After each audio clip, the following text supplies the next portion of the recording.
legs like they bleeding. Wish I could just turn back this feeling. But don't slam that door, don't even walk. Get on the way. Be very quiet, shh, don't talk. As a matter of fact, just let me be. Get on the way. See, I wanna lay down and try to sleep. 'Cause I gotta hang. Oh, yeah, I gotta hang. Oh, Lord, I gotta hang over. Oh, I gotta hang over. Oh, yeah.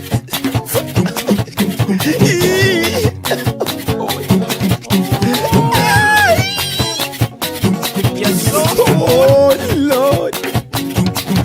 Lord, take this feeling away from me. To drink again, I must be crazy. I took some pills, but they ain't working. Oh, how my belly been jerking. I turned my head up to the sky. I said, Lord, take me, I won't die. I wish I could go back in time and remove them things I had last night. 'Cause I gotta hang. Oh, I gotta hang. Oh, I gotta hang over. I gotta hang over. I can't no more. Sorry. Oh, Lord. I was young no more. Oh boy. These past few days been hell for me. Didn't know to wake, but boy, I sleep. Got one more day till we can come. And I'm contemplating hitting the clubs. The fellas say that we should meet. Yeah, boy. To drink and talk about last week. What you say? Now I find myself with cup in hand. See, one cup, two cup, different brand. 'Cause I gotta hang. Oh, I gotta hang. Oh, I gotta hang over. Oh, the headache. I gotta hang over. I gotta hang. Oh, I gotta hang. Oh, I gotta hang over. I gotta hang over. I can't no more. Sorry. Oh, Lord. I was young no more. Oh boy. Listen, some Alka-Seltzer, Pepto-Bismol will surely get the problem solved. My head all in the toilet seat, and I bringing up everything I done eat. So children, please don't be like me, 'cause ain't nothing but drinking sweet. You'll get some beating in your head, and you'll wake up in a beer bed. Ow, I gotta hang. Oh, I gotta hang. Oh, I gotta hang over. I gotta hang over. Stop it, boy. Hang. Oh, I gotta hang. Oh, I gotta hang over. Oh, Lord, man, I gotta hang over. Oh, it's like, man. Oh,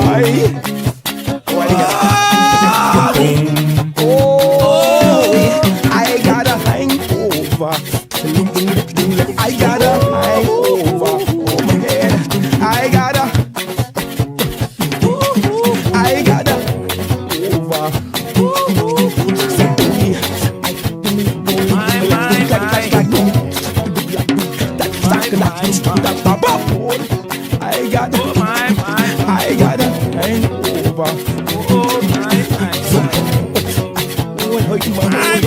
Just don't be like me, man.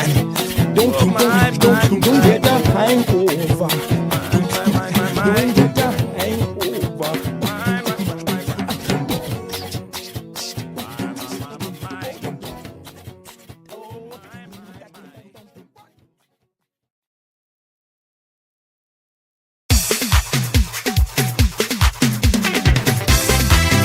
Rock, steel, iron, bring them on. Harder,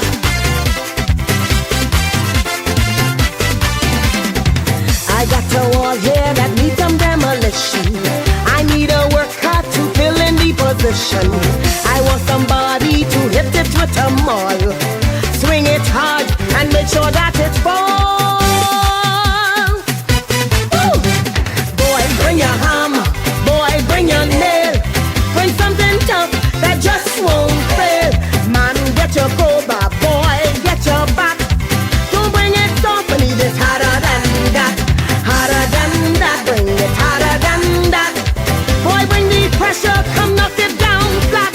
Harder than that, bring it harder than that. Man, bring the pressure, bring it harder than that. Yes, man, bring the pressure. Harder.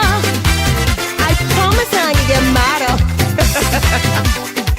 Just gladder. Watch this. I want him bring the tool. Boy, don't wear no shirt. Gonna be plenty sweating, gonna be a lot of work. Bring the heavy equipment, oh, bring them all. Gonna take a lot of bombing to bring down the wall. Boy, bring your hammer. Boy, bring your nail. Bring me something tough that just won't fail. Man, get your crowbar. Boy, get your bat. Don't bring it soft, I need it harder than that. Harder than that, bring it harder than that. Boy, bring the pressure, come knock it down flat. Harder than that, bring it harder than that. Man, bring the pressure, I need it harder than that. Harder? You hear me? Hey? Bring it. Ow, ow, that's it, right there. If the job ain't done right, I only gon' get mad.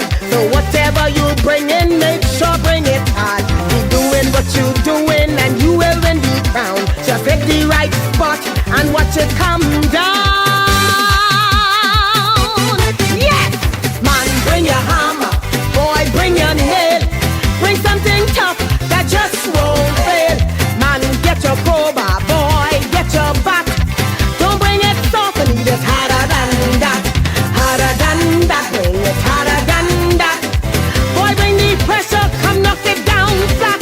Harder than that, bring it harder than that. Man, bring the pressure, bring it harder than that. Boy, bring your hammer. Boy, bring your nail. Bring me something that just won't fail. Man, get your crowbar. Boy, get your bat.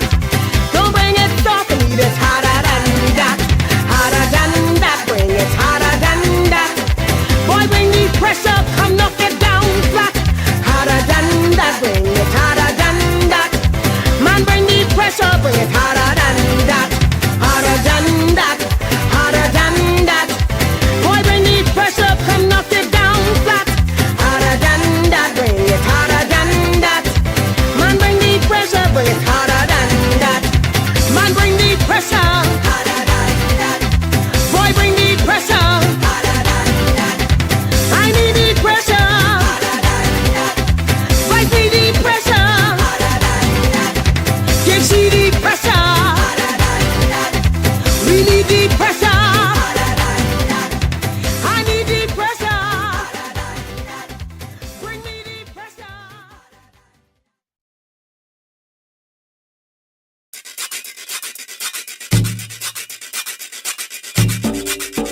I answer for much, I just want enough.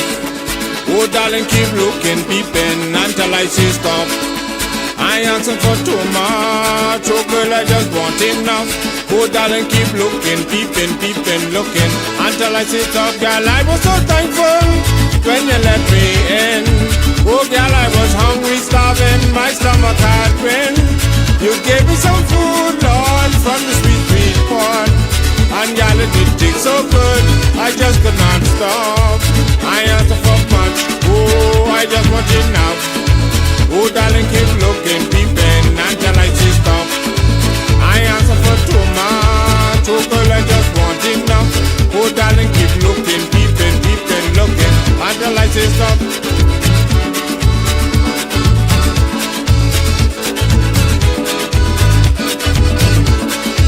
It was you I saw at the Reagan scrape.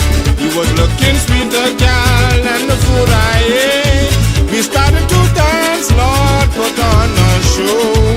But when the clock hit 12, you had to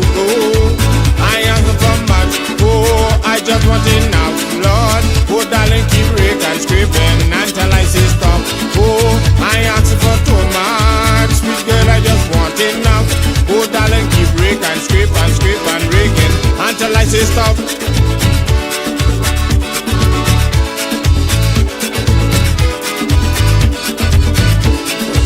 We talk on the phone long after dark. I told you I hold your hand, take a walk in the park. I never get fresh with you, never do you wrong. Oh girl, I won't be with you my whole life long. I answer for much, oh I just want it now, Lord. Oh darling, keep moaning, groaning until I say stop. Oh, I answer for so much, sweet girl, I just want it now. Oh darling, keep moaning, groaning, groaning, moaning until I say stop.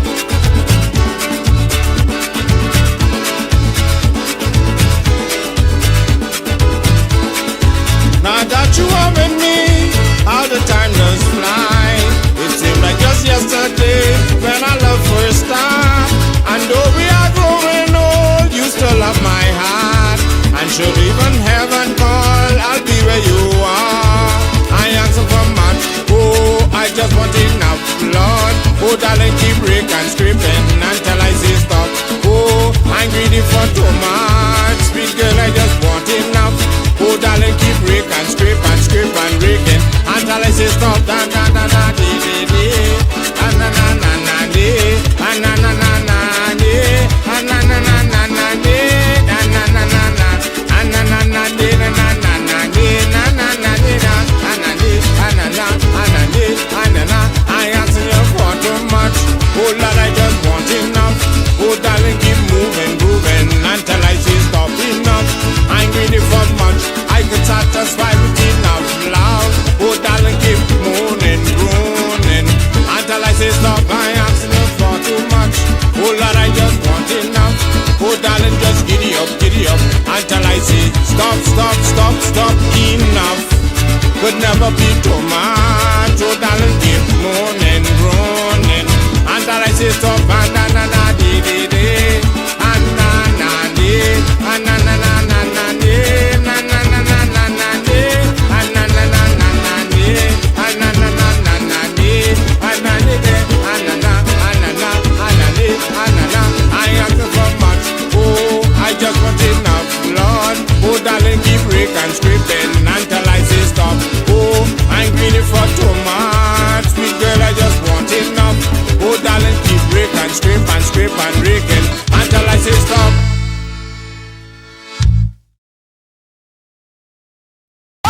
For goodness sakes, everybody can rake and scrape. Oh heaven, for goodness sake, everybody can rake and scrape. And rake and scraping long time, rake and scraping long time. Grab your body, join the line. I've been rake and scraping long time, rake and scraping long time. I've been rake and scraping long time. Grab your body, join the line. I've been rake and scraping long time. Mama call the pastor, mama calling now. The crowd out there jumping and who they getting loud. Oh, I see spirits making people shake. They tremble to the music. They dance the rake and scrape. I've been rake and scraping long time, rake and scraping long time. Grab a body, join the line. I've been rake and scraping long time, rake and scraping long time, rake and scraping long time. Grab your body, join the line. I've been rake and scraping long time. Fall down, hit the floor. Hey boy, grab your saw. Culture got them trapped. Watch them bounce and watch them clap. Out here we don't stress. Cat Island land is blessed. Skullin' movie making the home of rake and scrape. What? I've been rake and scraping long time, rake and scraping long time. Grab your body, join the line. I've been rake and scraping long time, rake and scraping long time, rake and scraping long time. Grab your body, join the line. I've been rake and scraping long time. Yes, Rachel, Killer Poppy, let's go. Rake and scrape, Cat Island, go.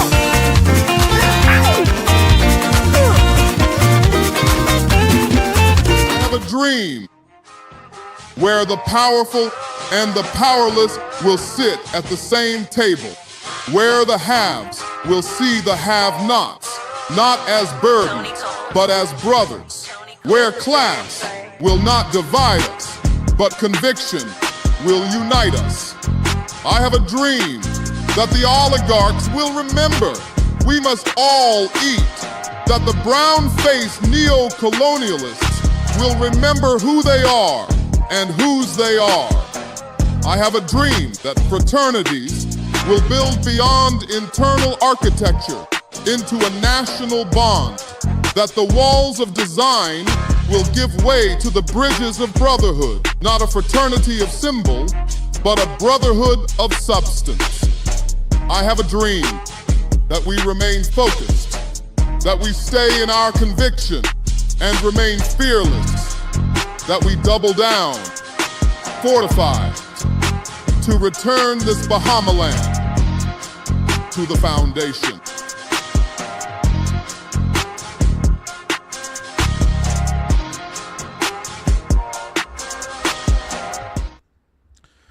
Good afternoon, ladies and gentlemen.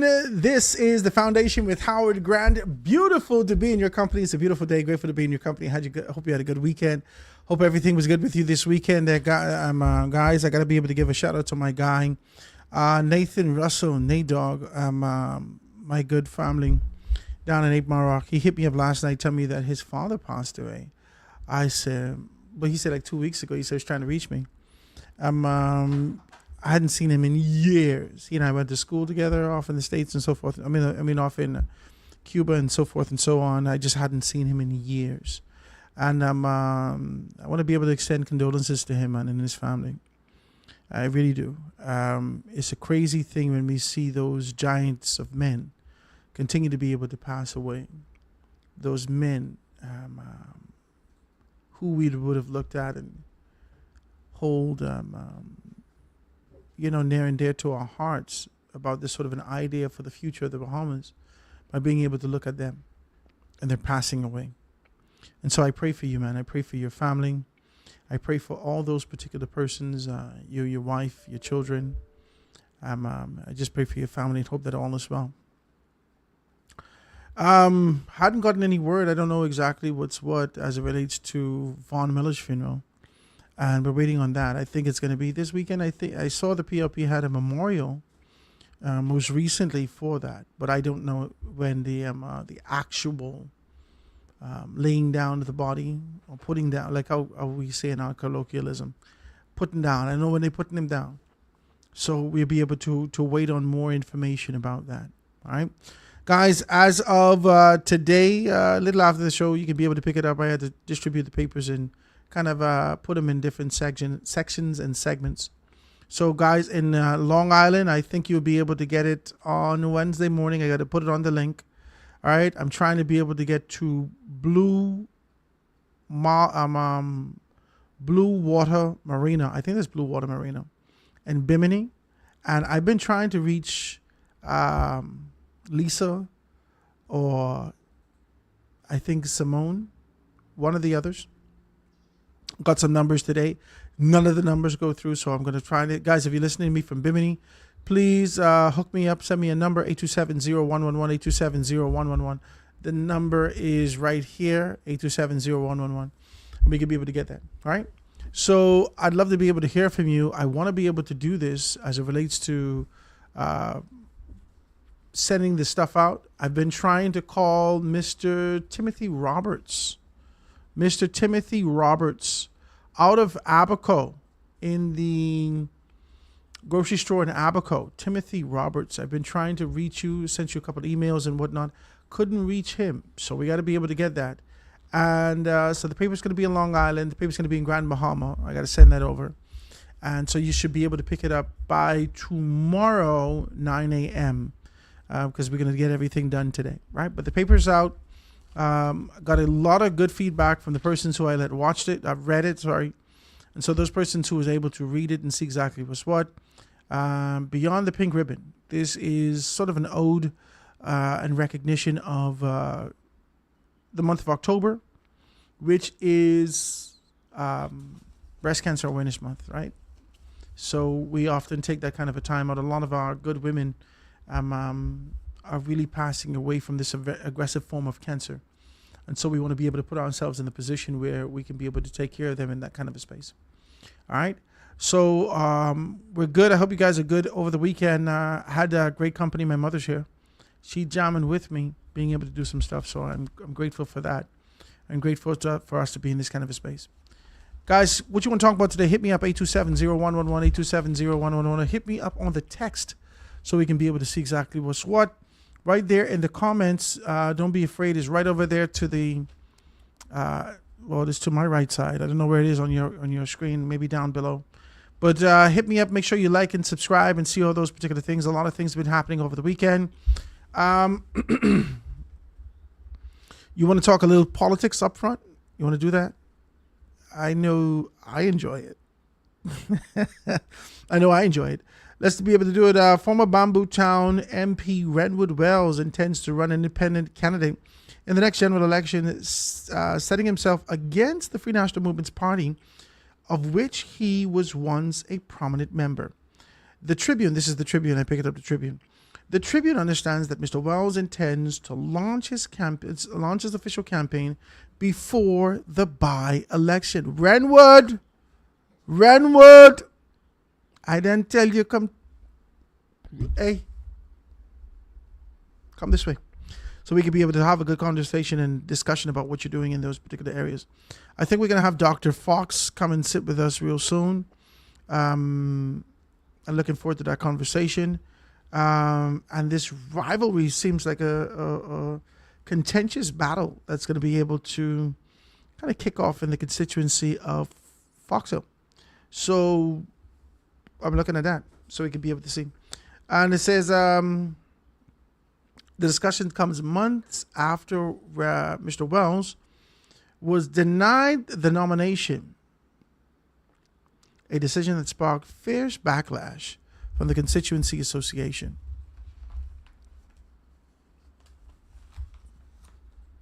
Is there anything else that we expected?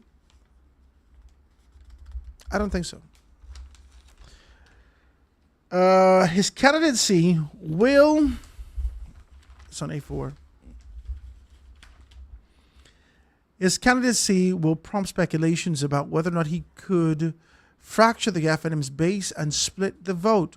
Party Insider says that Dr. Dwayne Sands, the FNM's chairman, is now eyeing the party's nomination for Bamboo Town instead of Elizabeth, the constituency he once represented and unsuccessfully contested on 3 other occasions, including in a by-election. Right? It says Mr. Wells served as the MP for Bamboo Town, first under the Christie administration and then under the Minister administration. He later served as Minister of Transport, then Minister of Health under the Minnis administration. Mr. Wells was one of the most prominent FNM members to publicly support Dr. Minnis's leadership bid to the party's last convention. And he says that he reportedly been a visible figure in the constituency since his defeat in 2021 election and had repeatedly expressed interest in running again. He says, at the end of the day, I am to be judged by my history and the work I would have done as an MP. So and a cabinet minister in 3 ministries of the government, and while holding down the post of being the leader of the government business running the entire parliament. This is what he told the Tribune in May. He says former Prime Minister Dr. Hubert Minnis has said that he will run in the Killarney constituency in the next general election, though he hasn't specified that he will do so as an independent. Let's have a very clear conversation about Renwood Wells. Let's have a conversation that doesn't necessarily bleed into the public area, into the public arena. There has been speculations, and this information has come to me from significant sources, and I'll tell you, this is what it is.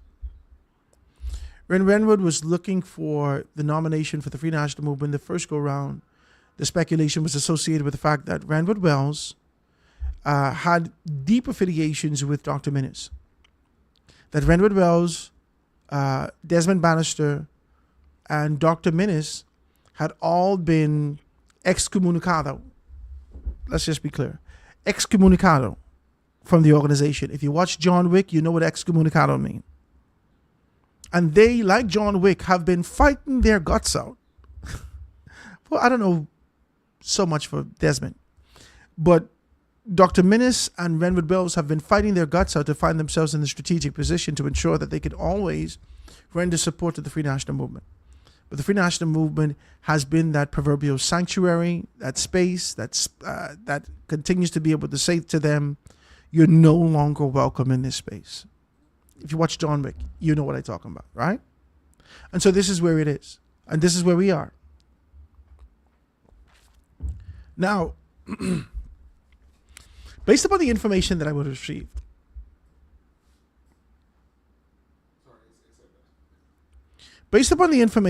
received, right? And the information that came to the forefront some time ago, these speculations, the position, the idea, these things associated with what was happening, has said to me that the Free National Movement was not giving consideration, and this would have come to me from significant members of leadership in the Free National Movement. It indicated to me that the Free National Movement will not give consideration to Renwood Wells or Dr. Sands. And when I pushed them and I asked them, well, why not Renwood Wells? They said, well, you know, Howard, Renwood Wells has some issue. And they said to me, I said, well, what do you mean he got some issues? Everybody got issues. So he says, Howard, Renwood Wells got some issues. He has a health issue that he's battling right now. So I say, he has a health issue. Now, we had some speculations that he was dealing with heart issues and whatnot. I couldn't put my finger and say yay or nay. I couldn't do. I don't know. The length and breadth of my conversation with Renwood Wells about his health, when I call him, is the pleasantries that we offer to anyone. Hey, Bella, what's going on with you? You okay? And then I would take it another step. How you feeling? You okay? You okay? I would ask like that. That's how I do my thing. If you know me, it's, hey man, what's up? You all right? What's going on? You okay? How you feeling? That's it. And if you feel like you want to say something to me, then go ahead. If you don't, then you keep your business to yourself. But for the long and short of the conversation, Renwood Wells has always indicated that he's in good health. Whatever procedure he had, whatever condition he had, whatever position that he's had, both he and his family stood behind him and indicated that he had an opportunity to be able to push forward. The Free National Movement can give none of us a good, clear example or reason why they rejected excommunicado Renwood Wells and Desmond Bannister. They cannot. They cannot say to us, this is the reasons why we've decided to be able to separate ourselves from these guys. They cannot. Under no other administration, especially under the Free National Movement's umbrella, do we recognize this sort of an unearthing, this unraveling, this dismantling of the organization under no other tier of leadership. None. This didn't happen under Hubert Ingram. This didn't happen under Tommy Turnquest. This didn't happen under Cecil Wallace Whitfield. When persons made a decision to leave, this was their decision. This didn't happen. And now, with this young blood, this quote-unquote young blood, this new concept, new idea, new agenda, new direction, new path the Free National Movement is treading, there is not this sort of a genuflection to say, hey, listen, yeah, man, yeah, we can take care of you. And that's what it is. Yeah. Listen, Renwood, we coming to you, give us some time. That's what normally the organizations would say. Listen, we can take good care of you, eh? Just give us some time. And that time could be over the course of the next 10 years. But they ask you to give them some time. And you need to know what that language translates to. And if you don't know what that language translates to, you find yourself in this kind of a frustrated position. They say, give you some time, and you put how much in your mind, how much time they need. The Free National Movement didn't do that. The Free National Movement didn't ask for time. Maybe they did in the interim. Maybe they did at the onset. But at the end of the day, they did not ask for time. They took matters into their own hand and publicly made a separation. They went against their counsel on more than one occasion. And this is the leadership of the Free National Movement. Renwood Well could win you that seat. If I was the Free National Movement, I wouldn't be as arrogant, presumably, apparently, visually arrogant as they're being. It's just me. In my mind, we need as much as possible, and these are men and women who would have served with the Free National Movement. For the life of me, I do not understand why you have not made amends with Frederick McAlpine. I just do not understand. I just do not understand. For the life of me. Maybe he decided that he's not going to serve with you. Maybe he decided that you don't want him to serve with you, the organization anymore. Maybe he has gone deep into the depths of independence, and he just recognizes that it's better to be by my own and commit myself to the people rather than being able to go through this liaison and through these tears of leadership before I get to my people. Maybe he decided to be able to cut the middleman off. I don't know.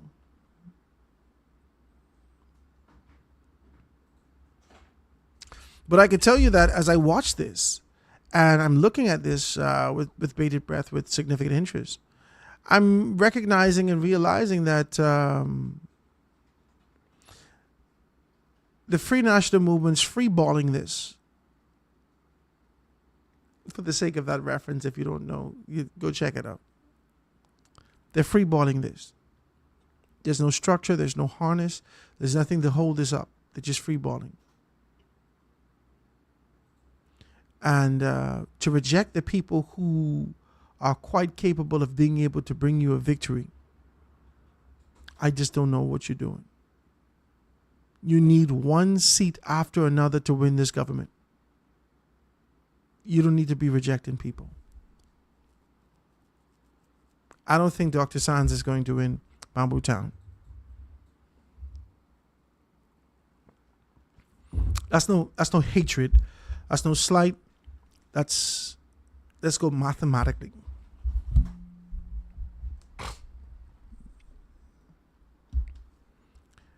If we remember the 2012 general election, if we remember Bamboo Town 2012 general election, let's see if we can find the stats for you.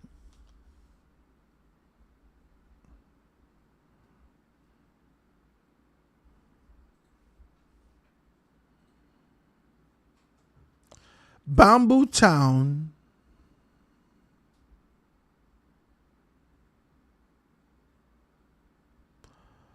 (2012) general election. Let's get the stats. The Bahamian general election 2012. Let's look at these particular things. They should have some numbers broken down as to exactly what's what.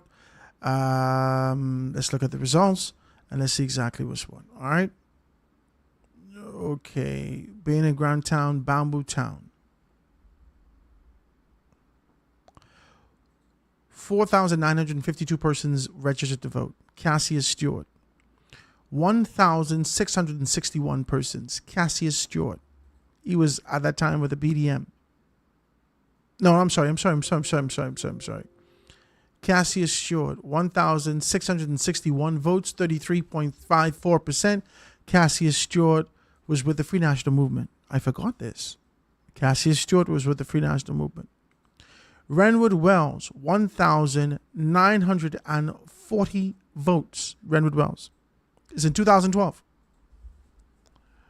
Branville McCartney, 1,022 votes.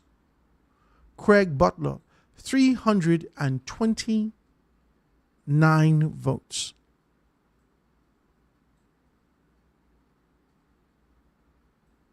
You hear me? This almost the whole damn constituency come out. Out of 4,952 votes.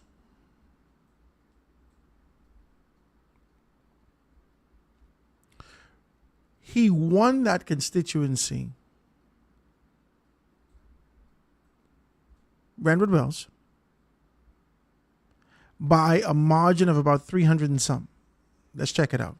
Let's just do some maths. You riding with me? Let's just do some maths and make it make sense. Because I don't want you to think that I have this sort of an ill will towards Dr. Sands. That's just not what it is. Let's just look at the science.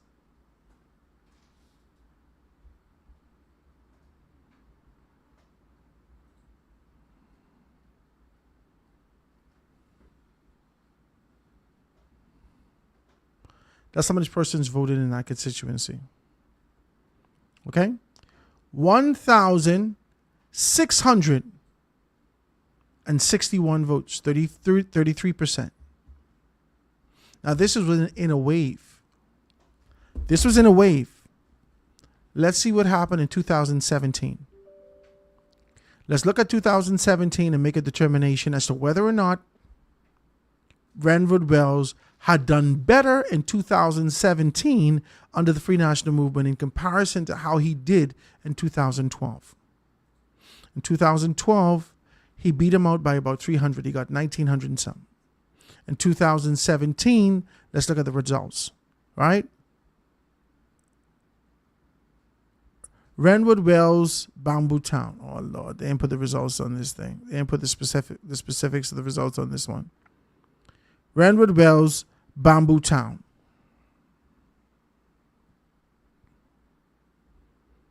And this is the victories that it is. If Renwood Wells goes back as an independent, the Free National Movement sends Dwayne Sands, Patrice goes in that particular capacity, you quite possibly are going to put the PLP back in office. Quite possibly. Free National Movement members, as we continue to be able to travel through a historic concept and idea, they do not go against themselves. The PLP, I'm sorry. Progressive Liberal Party members, if they're indifferent with you, they will vote for you despite. If they're getting up and they're going towards the polls, they're not going towards the polls historically. We're not talking about the one-offs. We're not talking about the youthful minds who don't understand the commitment that the PLP has made to the Bahamian people over the years. We're talking about hardened PLPs who understood the vision that came and emanated out of Lynden Pinland and changed this country from sort of the lazy fishing village that we knew of yesteryear into this sort of an industrial space where we could find ourselves making money and occupied and moving forward. Not perfect, but at least moving from potential to kinetic. That's what the PLP has done for this country. Okay? The persons who commit themselves to the PLP, I'm talking about the olden ones, the ones that are solidified, calcified in this organization. They understand what the PLP has done for this country. They also understand what the PLP has done for them, maybe not directly, but indirectly, what gave them access and opportunities and give their children access and opportunities. These are PLPs for life. They are PLPs for life. Okay? When you start to talk bad about the PLP, well, child, I would have never had nothing. I would have never owned a house if it wasn't for the PLP. Mama them didn't have nothing in this. Boom, boom, they get all. It's a long story for you. Long story. Time as you finish, okay. Where I put my ex, man? Jesus, you sound like you just want me to vote PLP. You got me tired listening to this story. They tell you the whole story of when it began, from whence they came. And they got a relentless commitment to vote for the PLP. Those PLPs do not vote against the PLP. Despite their indifference, despite their disgust, they would rather express themselves internally in their organization, scream and shout, "Brave got to go," whatever they got to say, whatever. But after they come to a consensus in their organization, when they reemerge, it is PLP all the way. This is what we recognize and understand with them. Post ratification, no more argument, no more nothing. This is the direction that we're taking, and we want you to stand behind us 100%. If not, we ask that you step aside. PLPs find themselves falling in line. And no better day for this to happen than on election day. The PLPs will not get up and go and vote for an F&M. That will not happen. However, the F&Ms that continues to be able to talk to us about Casper, the friendly ghost that exists within their organization, about the ghost of dissidents that continues to be able to haunt each and every one of them that exists, especially in the realm of leadership in the organization, that ghost of dissidents that they confuse in their waking moments with democracy. They confuse this dissidence, this irreverence, this rebellious posture with democracy. That's what they do. And they would like to tell you that, well, we've always been a democratic organization, and we allow persons to be able to make their own decisions. We don't hold them steadfast to these particular things. That concept and idea of not being able to reel in the unjust and the unthinkable has caused them a great deal of misery over the years. Absolute misery. Unnecessary misery. Unnecessary tribulation that if you only merely watch the PLP, you'd recognize we don't got to make that mistake. But you're not learning from the mistakes of those persons who came before you. You're not learning from the mistakes of an organization almost 20 years your senior. All you are doing is trial and error. At 50 years old, trial and error. This is what's happening. And so now we're back in Bamboo Town. A solidified posture and position and a relentless focus, blood in the eyes of the PLP with the desire to be able to get to 2 straight. They don't even know how to damn do it. They out here saying 2 and they don't feel right, so they saying 5. And what the hell? You got me confused. They got 3 on one hand and 2 on the other hand. We getting 2 straight, PLP. You're doing too much. They're doing all of this because they got blood in their eyes. They have a determination to get back to victory. And they're willing to do whatever it takes. And one of the seats that they're looking at with bated breath and significant interest is Bamboo Town. Now, I don't care what no one say to me about your posture and your feelings for Patricia DeVoe. I did not know she had them people in Bamboo Town the way that she has them. I called the Speaker of the House. She had the flu. Hello, Howard, how you doing? I say, hey, Madam Speaker, how you doing? I'm just getting over something. I said, oh, man, I'm so sorry to hear that. I said, but I'm calling you to find out whether or not you saw the stuff that's coming over. This is when we were doing the Dissecting Leadership series about people voting for you and putting it in your chat groups and so forth and so on. And so I just was calling her like I did to everyone. I extended that courtesy for anyone who would take my telephone call. And so I called her and I said, Madam Speaker, did you have an opportunity to be able to send this in there? I didn't get a chance to see it, Howard. I said, I'm sending it over right now. I gave her a gist of what it was about. I tell them how we're dissecting. I gave her the questions that we're asking. I told her we're asking all these particular questions. I asked her that night. I checked my thing that night. Maybe 40 people or so had, voted. 40 people in the constituency of Bamboo Town. And so I wanted her to put it in her groups, and I wanted everyone to be able to put it in their groups. And so I did that, and I extended it to her. In the morning when I woke, it had to have been 647 people voted last night from Bamboo Town. Boom. Boom. I said, what the hell is this? Overnight, this happen. I have Julian Ferguson calling me all the time.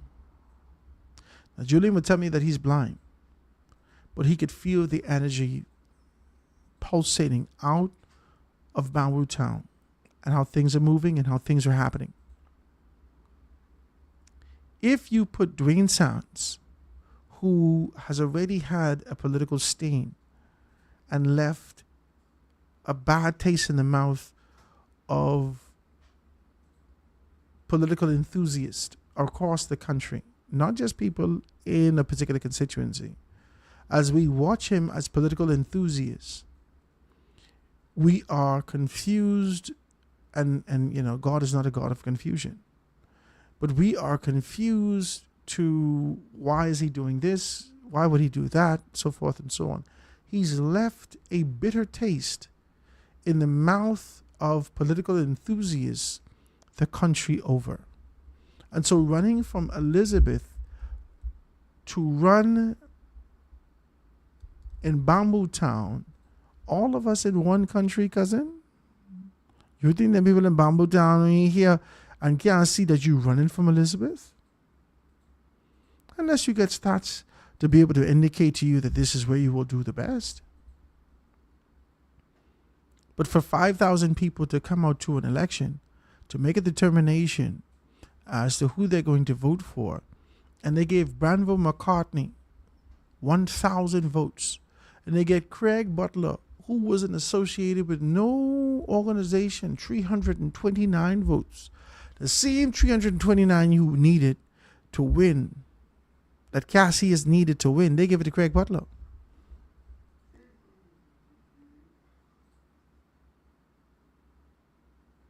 They give it to Craig Butler. So now you're stuck in this posture and position, trying to make a determination as to what's going to happen. And you went in Bamboo Town, one of the most progressive constituencies as it relates to liberty and the democracy that the Free National Movement loves to talk about, who has an affiliation, an affection for Renwood Wells. And you go in Bamboo Town. You're going to put Patricia back in the House of Assembly. Because Renwood will capture more than 329 votes. Craig Butler, who didn't get the best rep. He had a bad rap going in the last general election. It wasn't the best thing said about him. In 2012, I'm sorry. And he still was able to garner enough votes to cause the Free National Movement to be ousted. This is not going to be easy. And the Free National Movement has shown me that the older you get, immaturity is taking over your mind. This must be political dementia. Must be. This must be, because you have forgotten how this thing go. Or have you lost your compass? Have you lost your guiding star in the organization? Renwood Wells' commitment, and I can't speak for Renwood. That's why I want him to come on with me. I can't speak for Renwood. I really can't. But what I could see and understand, let me put it like this. I am truly a loyal person to people who assisted me, especially when they didn't have to. I really am. I have a depth of appreciation and gratitude for what Ron McCartney has done for me when I wasn't even considering it. I must tell you this. Before you knew me and he heard me and we had discussions, he asked me to sit with him. And I did so. And then he asked me back, and I did so. And then he asked me back, and I did so. And then he had me on every Friday, and I went. Never got paid one time. Never asked for pay. I was enthusiastic about the opportunity just to be able to talk about the thing that I love, which is this country. It's just politics. I was enthusiastic to be able to pour myself into leadership, in the conversation of leadership in this country, and I felt gratified at the end of the day after these conversations. He kept calling me to come back, and any time, at one point, if you didn't hear Warren McCartney's voice, you heard my voice on the Revolution on Guardian Radio. I promise you from here to Jesus, I will never go against him. I don't care how he feel about it. I ain't getting against Warren McCartney. He gave me something that I couldn't give myself. And even if this was by the inspiration of the Holy Spirit, for him to be able to make that move and afford me an opportunity to be in the space that I was, I give God praise. I will never go against him. You can't get me to diss Warren McCartney. You can't do it. You can't. Because I'm grateful to him. I am. In the midst of personality or character or whatever people say about you, that ain't got nothing to do with me. I have this allegiance unspoken to him. Because I ain't got to tell him about this. But this is what it is. And through it all, as we recognize that and identify that, one is a man and I'm a man. There's some decisions that need to be made. I'm grateful that he, as a gatekeeper, gave me access and opportunity. But I'm not affixed on the gatekeeper. I'm indebted. I'm grateful to the gatekeeper. But the objective was to get in the room. Renwood Wells had committed himself to national service before Dr. Minnis ever came around. Before Dr. Minnis ever showed up and extended his hand to him. Or before Andre and Renwood set up a deal to be able to leave the PLP and step over. Before any of this happened,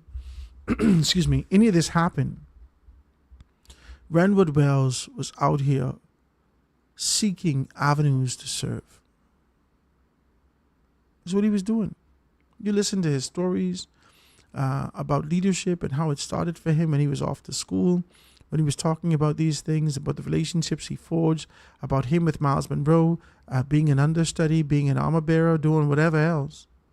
Renwood Wells wanted to serve long time. Long time. He wanted to serve.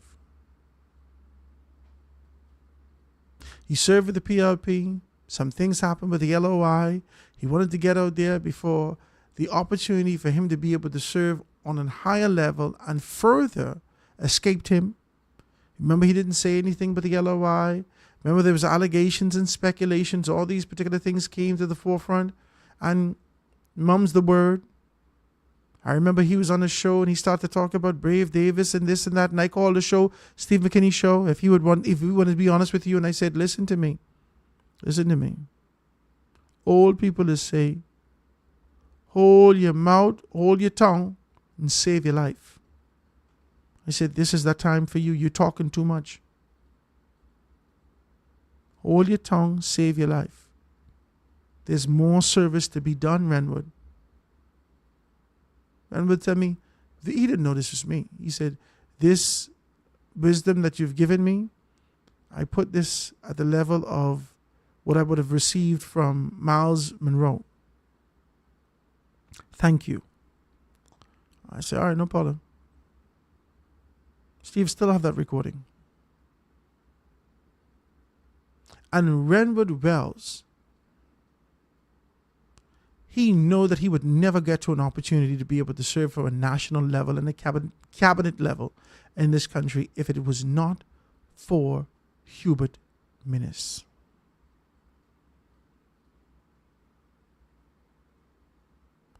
That ain't means that he kissing Hubert Minnis behind. That ain't means that he out here lotioning Hubert Minnis. That ain't means that in the colloquial, proverbial terms that we use this particular language not to be derogatory. That ain't means he liking man. it means that he has a debt of gratitude for a man who would have given him an opportunity that he would have never gotten in any other state. And because he knows that, his allegiance is to the people who gave him access. There's nothing wrong with that. But I told you, the allegiance is not only to, it doesn't belong to the gatekeeper. The allegiance is to the room that he was trying to access, which is national leadership. He's gotten that. And while he continues to be able to genuflect, and this is just me speaking based upon observation, while he continues to be able to genuflect and thank Dr. Minnis for what he's done, he still has a heart to serve. The Free National Movement should see beyond that. The Free National Movement, I understand your strategy. I understand all these. I understand. But you should see beyond that. You should see beyond that. And you should also see victory when it comes to Renwick Wells. But you don't. You're short-sighted. You don't see victory with Renwick Wells. You don't see victory with, what's his name? You don't see victory with Mark O'Pine. What I understand is that you also don't see victory with Adrian Gibson.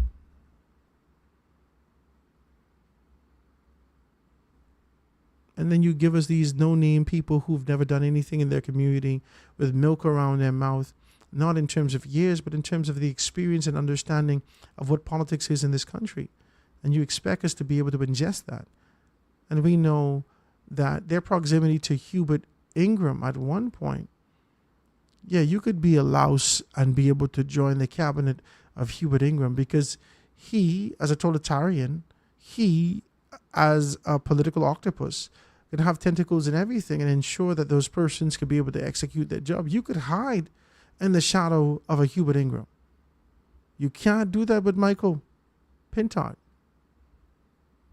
You can't do that with Dwayne Sands. Not that they're incapable, but that's just not how they're bred. Michael Pintard can make sure that Michael Pintard is straight first. He putting on 2 oxygen masks. He putting one on in his ministerial capacity or in his leadership capacity. That's one mask. And he putting one on in his constituency.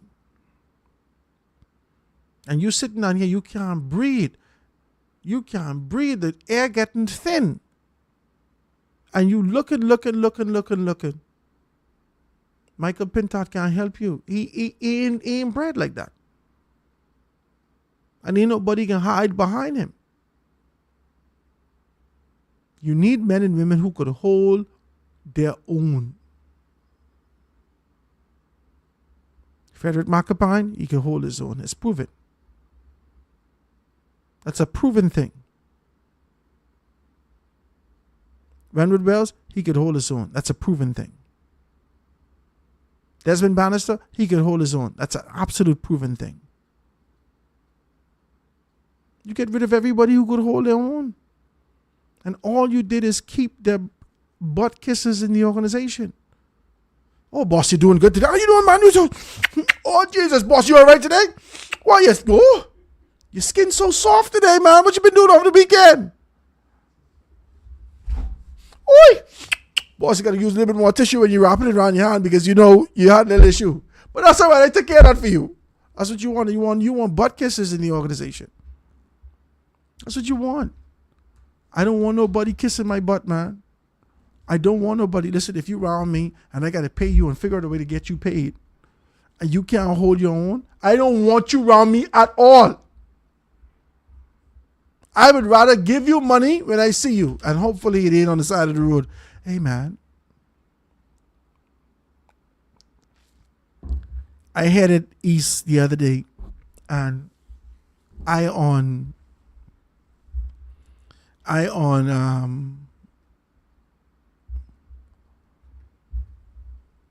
what that road named Jerome? I can't remember anyway. But I headed over Camp Road into Parkgate. So I on the light right there, right in front of the Freetown constituency headquarters for Just Resource Organization. So I sitting right there on the light, about to go over. This guy come, older guy, small, short, dark, very dark. He got a hat on. He got the hat pulled right down. He got a short sweatpants, look like it could fit me. He got the thing folded. He got it folded, right? Over like this. And then he got it tie around like that. Then he got a long pants underneath it, right? He got a long pants underneath it. He got the tie, he got his shoes there, he got everything there. And he got into every car doing like this. All right? And he's like this. So I say nothing. I say, when these people see me big and red, they always think, oh yeah, this nigga got money. He got money, right? He got a lot of money. Let me go to him. I always get this. So he comes to my car, my truck. He pulls up to the truck. And I look at him. And he look at me. And so now we staring eye to eye. But the hat's so low on his face, I can't really see his eye. Hat low on his face, right?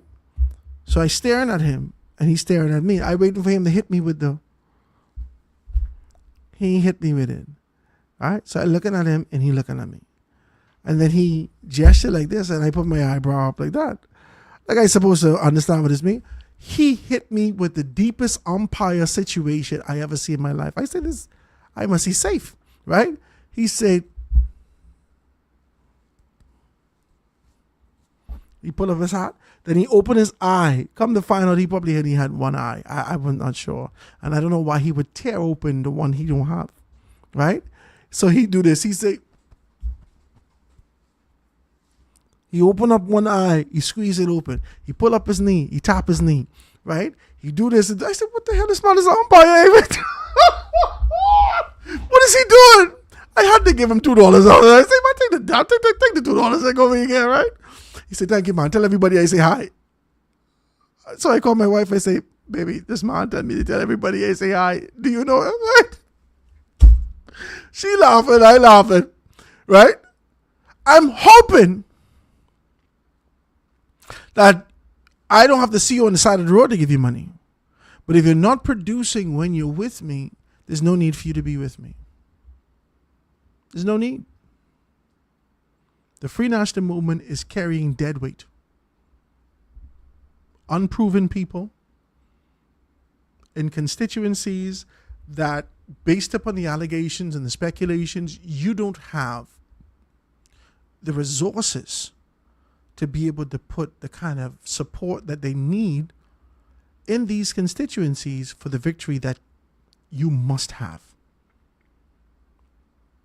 But if you're going to allow pride and difference to place you at the crossroads on this intersection of decision for the purposes of what you like or what you don't like, you're going to have an issue.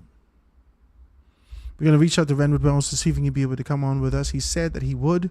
He promised that he would. He says, Howard, as soon as we start jamming, I am definitely coming to you. So we'll reach out to him again, given the fact that we have sort of revived this conversation about the possibility of him being able to find himself in the position. I've also reached out to Dr. Minnis.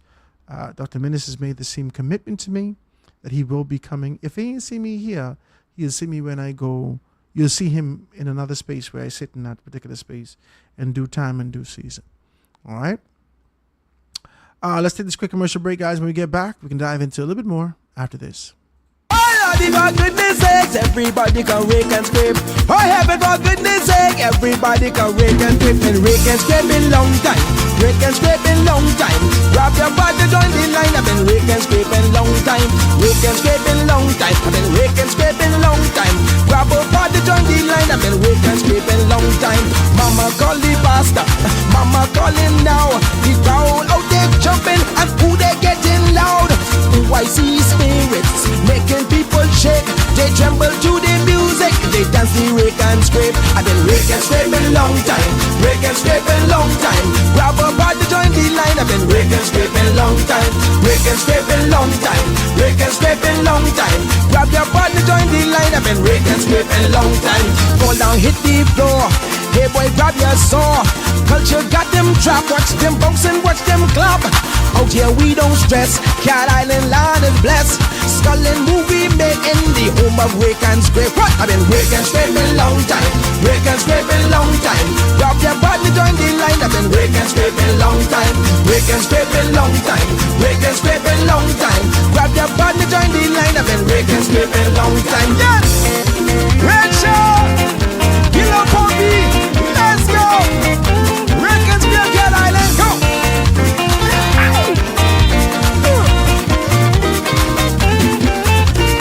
You may see me jump.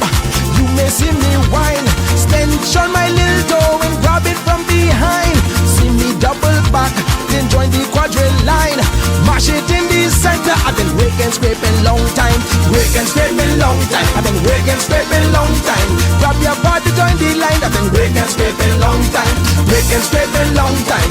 Break and scraping long time. Grab your body, join the line. I've been break and scraping long time.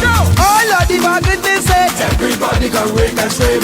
Oh Lordy, for goodness sake, everybody can break and scrape. Oh Lord, for goodness sake, everybody can break and scrape. Oh heaven, for goodness sake, everybody can break and scrape. Come on, oh go, woo! Play that thing, boy. Yes, let's go. Go.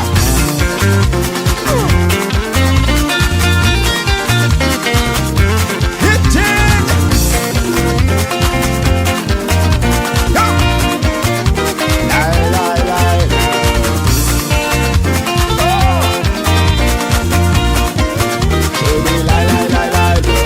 Lift your gun tail up, make it flip and flop. Do the heel and toe, down Mashi Road. We dancing in the rain, we dancing in the dust.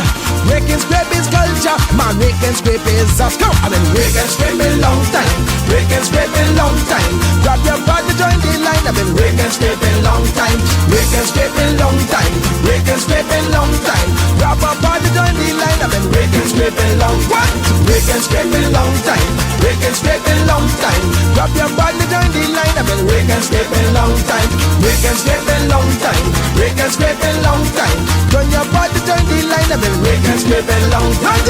Long time, long time, long time, long time, long time, long time. Then break and scraping long time. Long time, long time, long time, long time, long time, long time. Break and scraping long time. Yes, break and scraping long time. Break and scraping long time. Get your body, join the line. I've been break and scraping long time. Come, break and scraping long time. Break and scraping long time. Take your body, join the line. I've been break and scraping long. Yes, boy. Break and scraping long time. Break and scraping long time. Take your body, join the line. Again, break and scraping long time. Break and scraping long time. Break and scraping long time. Try your body on the floor. We've been break and scraping long time. Long time. Join it. Long time. Long time. You've been joining on the line. I've been break and scraping long time. Long time. Long time. Long time. Long time. Long time. If you can't party with the big boys, don't show up. Shake a daily tree, girl, you shake it, never stop. Hey. Wine, girl, just wine, girl, just wine. Y'all know this is. Hey. Shake it to the left, hey. Shake it to the right. Go on, Dan. Wine your body, shake it out, and dance all night. Hey. Oh, oh, oh, oh, oh, na, na, na. While in this music, hit me now. Well, I went down to this dance one night. Everybody was happy and feeling right. Sweet reggae script the DJ was playing. So I started sculling. I see this lady, she's so lovely. Every time she moves, she bump into me. I took her hand, moving to the dance floor. Cause I couldn't take this teasing no more. I told her to wine, baby. Y'all just wind it up. I told her to shake it, baby. Y'all say what you got. I told her to dance, baby. Don't you ever stop. Cause the way you're moving, baby, getting me hot. Yes, man. Oh yeah. Ay, ay, ay. Go on then. Ha ha.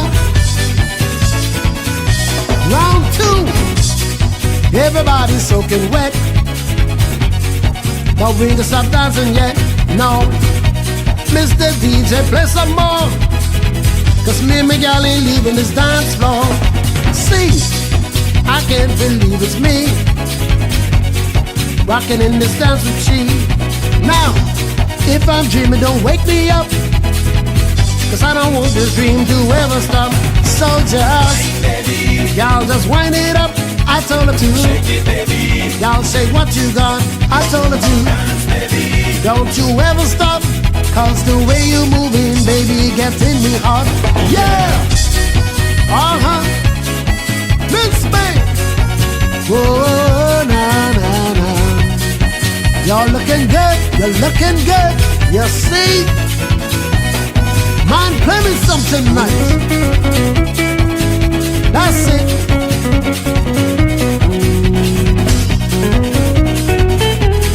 Scarlet music. Down home. Shake a dilly tree, girl, you shake it, never stop. Say what? Wine, girl, just wine and never stop. Shake it, girl. Shake it to the left, shake it to the right. Wine a body, shake it up and dance for. Do it. She grabbed me by the hand. I spin around for a different glance. Then pull her near and some music play. We can stop until the break of day. So gal just, y'all just wind it up. You got to. Shake it, baby. Y'all say what you got. I told her to. Dance, baby. Don't you ever stop, 'cause the way you're moving, baby, gets in me hard. Oh yeah. Wine, baby. Y'all just wind it up. Shake it, baby. Shake with what you got. Dance, baby. Y'all don't ever stop, 'cause the way you're moving, baby, gets in me hard. Yeah, wine, baby. Whoa, oh, oh. Shake it, baby. Whoa, na, na, na. Dance, baby. Wind it up. Oh, come on, woman. Shake it. Yeah, wine, baby. Give it to me. Shake Move it, those baby. hips. That's it. Dance, baby. Oh, you look so fine.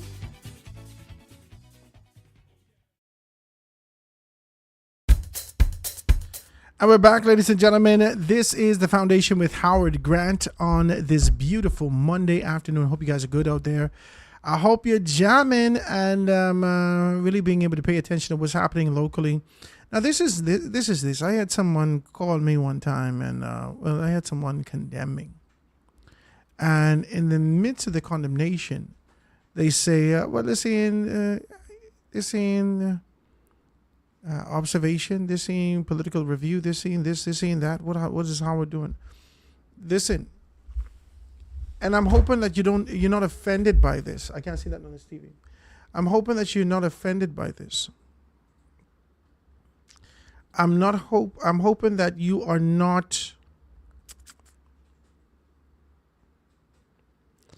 kind of pissed by my audacity to stand. I'm hoping that you're not pissed by the fact that I dare believe. I really am. I'm hoping that you're not.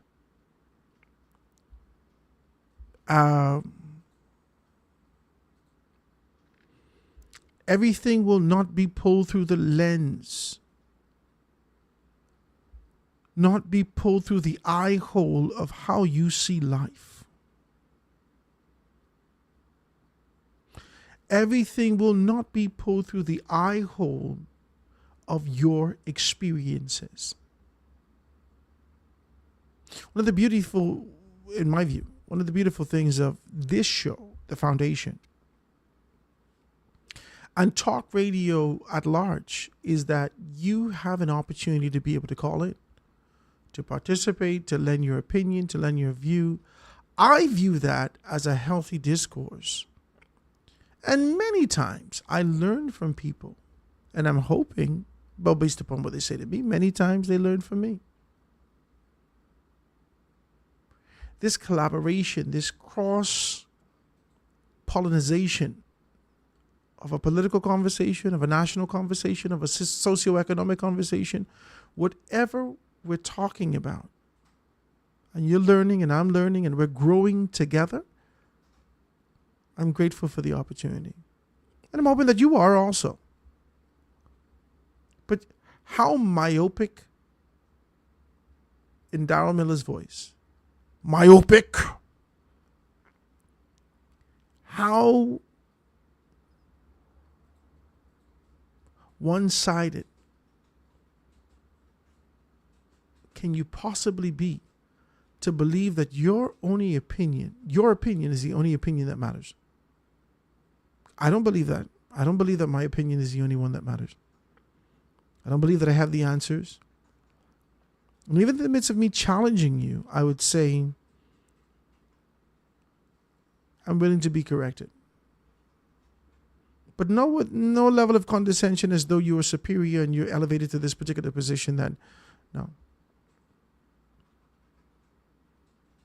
The way that I see this politics in this country, past, present, future, how it was, how it is, my anticipation of how it should be or how it could be.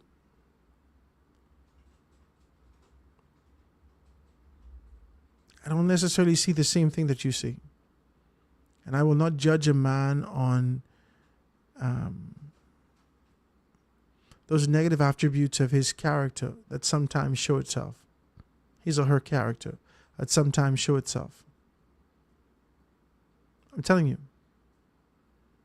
Because even the sweetest mango tree is have some branches or a limb that have defective issues. Yeah. My grandmother had a tree in her yard. The left side used to be sweet, the mangoes. And the right side used to be acidic. Either the top, there was one portion, either the top or the left. I can't remember what it was. And if you want to say you're going to know them by their fruits, every time you don't yield the best fruits. There's a story about a particular man who is the father of a prominent woman in this country. And what we know about this woman is outspoken, strong, sometimes boisterous, irreverent, sometimes. But the language in which men who would have known her father speaks about her father in terms of his posture, his poise, his approach, his humanity, his decency. I don't know this man. And it sounded like he was a humble man and great to deal with. And then you would say, I can't believe that he produced this. In contrast. And then they tell me stories about sons. I can't believe that his sons would do this, this, and this, and this is who he was. Sometimes the tree don't always give you the fruit that you desire. It produces a fruit. It's just some things to deal with. Everything ain't gonna go through your lens. Everything ain't going through your lens. How you see politics, how you engage politics, how you do whatever, yeah, that might be for a particular grouping, which has dwindled to a niche in this country. The way that you do your politics is no longer for the masses. It has dwindled to a niche. So you speak into a small section of people which is your amen corner. Amen. Go ahead. Yes. Amen. It's a small section of people. Younger people who are into these progressive concepts, who are looking for jobs abroad, who are working remotely, who are tapping into entrepreneurialism, who are day trading, who are getting into so many different things with tech and whatnot, finding other avenues to be able to make money. Young people who have, many of them have been given over to a retrobate mind, who recognize the traditions of our culture in terms of the campaigning time, who sit and wait in this posture just to be able to exploit that, which have no desire to contribute to national growth and development. No one cares about the stupidity that you're running on with from yesterday.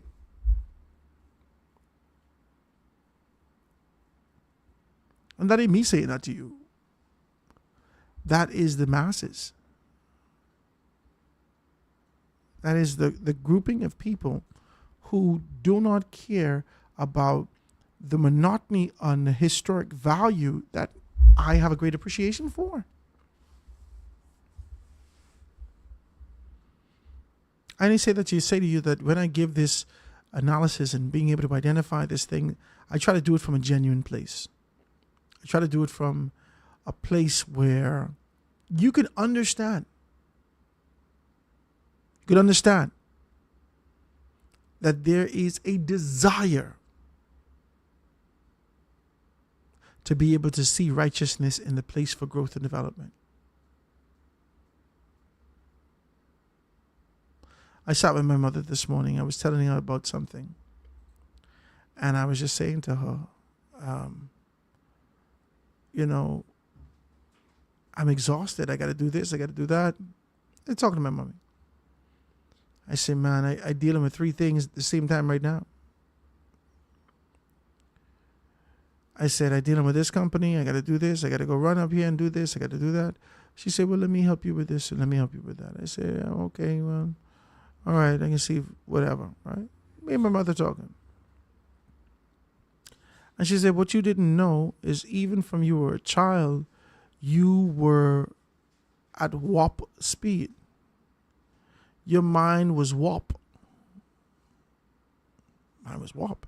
She said, no, I don't mean like warp as in wobbly. I mean like, you're shooting ahead. I said, oh, you mean at warp speed?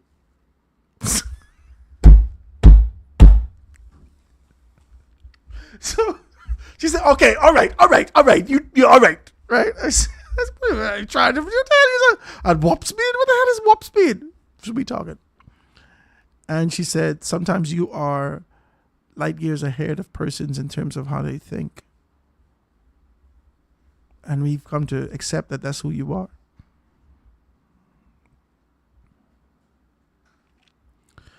And so I say to you, nothing to do with the interpretation. I just don't see things the same way.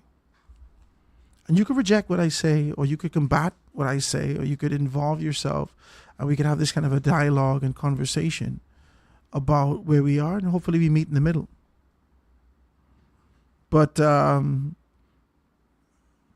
everyone can see the things that you see. And I don't want to make it competitive with people. That ain't my type of style.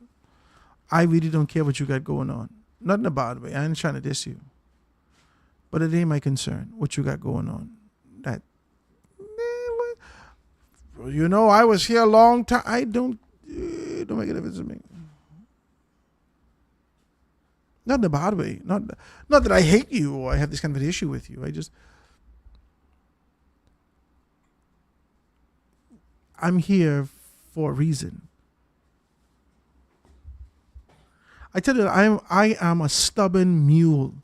I am an ass for what I believe. You can't tell me nothing.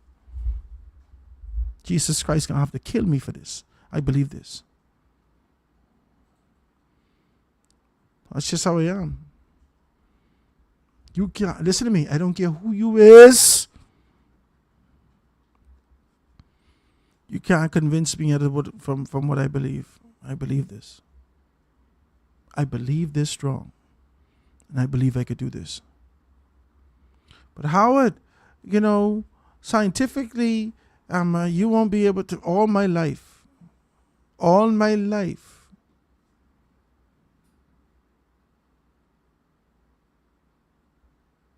I've never been the type of guy that sat there. I was always bigger than the other kids. I wasn't as big as I am now. Of course not. But I was always wider than the other kids.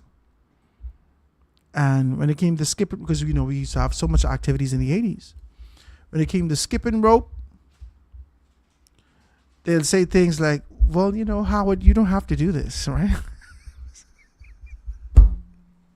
Well, Howard, you don't have to do this. We had these people who would come down from, I don't know whether he's from New York or something like that. There was a skip rope company. These people who used to travel around the world, and they used a double Dutch and all these kind of, I can't remember what it was called. But they came to our school and teach people how to do the double Dutch and Martintown Primary School. They came and they showed us how to do the double Dutch. This one jumping on the shoulder, and they did the double Dutch, and it was an entire thing. It was just this, and the girls used to try to jump in there to do the double Dutch, and it was just like this whole thing. And I jumping in to do double Dutch too. No, I mean, it wasn't just girls. Guys was doing it also. But everybody was so fit who were doing it. I could do this. And sure as hell, I did it. Every sport, volleyball, basketball, we never had football, softball, and then eventually got into baseball. Soccer, used to call it soki or souse. Pokey. I don't know what your Nassau people. I don't know what your Nassau people is saying, right? I don't know what your Nassau people is saying, right? Porky. We used to call it porky, but just see this Nassauvian in here telling me pork, and he don't even know what he's talking about. Anyway, so any participation, anything socially, I was a part of that. You cannot dribble the ball better than me. I part. If I see it done, I can do it. That's a concept and idea that I've taken throughout my entire life. And so I've always thought ahead of how I could be able to fit in and be able to get these particular things done. And that's how I see myself in this politics thing. I read, I understand the history, I understand the elements, I understand these particular avenues. I make a determination about those times that existed then and these times that exist now. I'm not your average Joe Blow. I'm not your average person that is going to sit down here with this kind of a care and concern about how you feel and whether or not I am offending you for being in one position or another. You're going to have to be offended, Bolo. And then you have to tell me, and then I can say, oh man, I'm so sorry to hear that. But I'm going to do it again. I'm telling you, I have to have a level of respect for you. A level of respect for you to be even to even deposit something into my suggestion box, because that thing is closed. And so when people come and talk to me, as I give that political analysis, someone name pop up in my mind. And so I just wanted to kind of say that. I believe in this country. And I'm not doing this from a place and position where I'm trying to be able to malign or seek to enrich myself or none of this stuff. Here we're talking about country. And if my contribution cannot be from the House of Assembly at this particular point in time, my contribution cannot be from an elevated position that I can be able to speak for a body of people, I use what I got. And this is what I got. China's influence grows in the Bahamas, and the U.S. has not pressed its case here. China's influence in the Bahamas may have grown because the United States of America has not pressed its case here. This is what the National Security Minister, Wayne Monroe, had suggested. He made a remark in the interview with an NBC News journalist in the report examining the Bahamas' fight against human smuggling. It featured Royal Bahamas Defense Force Commander Floyd Moxey. And this is in August.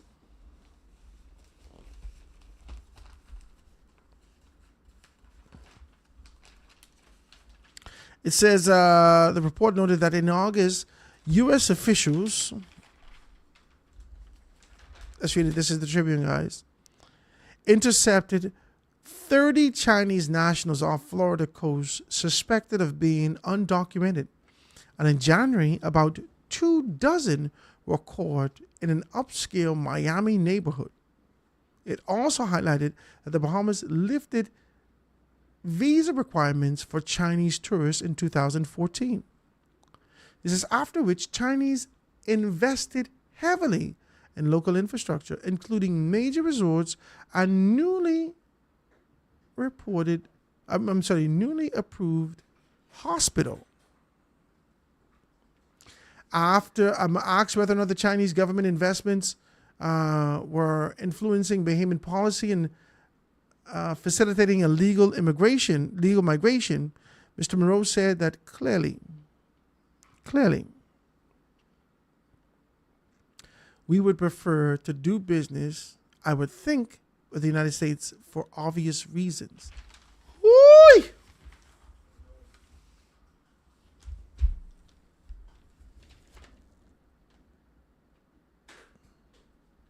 Clearly, we would prefer to do business with the United States, I would think, for obvious reasons. Perhaps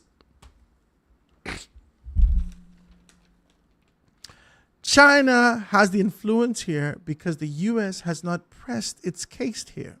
As far as I'm aware, in all of my ministry's interactions with the Chinese, there's been no quid pro quo.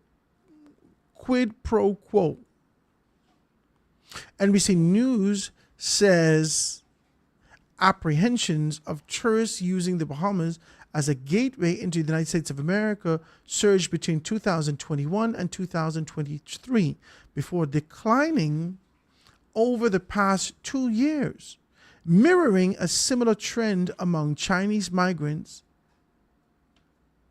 detentions. So the report's graph showed that human smuggling apprehension peaked nearly 2,000 before dropping just above zero in 2025. Chinese migrants apprehension, which were over 80 in 2023, reportedly fell to about 40 in 2024.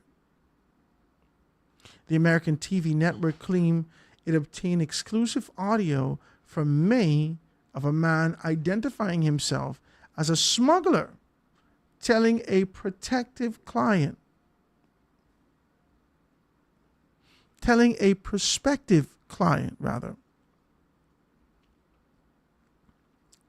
that they would not get caught if they traveled to Florida by boat from the Bahamas. St. Lucie County Sheriff Richard Del Toro previously alleged that the Bahamas had relaxed a lot of its immigration enforcement after several Bahamians were arrested in smuggling attempts near Florida. Mr. Monroe denied this, saying no immigration policies have changed despite periodic fluctuations in smuggling trends. It says NBC also examined the RBDF's Royal Bahamas Defense Forces response capabilities, noting that one of its fast response vessels is typically among the first deployed when suspicious activities arises. Officials said that the country's scattered geography and vibrant boating culture make enforcement an uphill battle. It goes on to say that Mr. Monroe said that criminals often try to blend in, but emphasize that the close working relationship between the RBDF and the U.S. Homeland Security and his U.S. Coast Guards, adding that these agencies have methods to identify bad actors.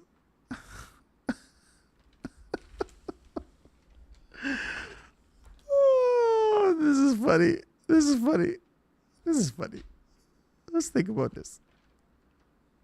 Monroe said that criminals often try to blend in. Now, who are the criminals in this matter? The criminals in this matter are men and women who were smuggled. Here in this particular instance, we're dealing with illegal immigration. If you're a Chinese, it's hard for you to blend in. However, if you are a Haitian, you're coming from the South,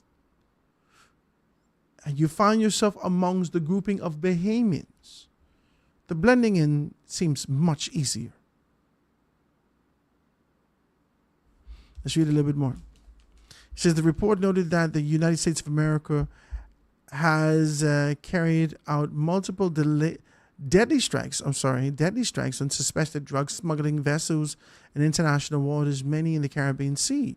Mr. Monroe said that the countries are free to defend themselves, but instead that anyone found guilty of wrongdoing should face the full weight of the law. The NBC piece it's concluded that the Parliament is moving to increase penalties for human smuggling, while the RBDF expands its radar network and maintains daily communication with the U.S. Coast Guard.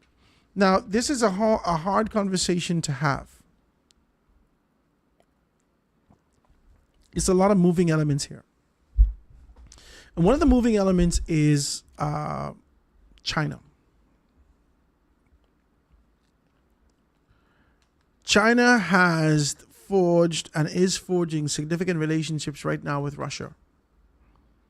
You would be able to see Putin and, oh Lord, who's the head of China again?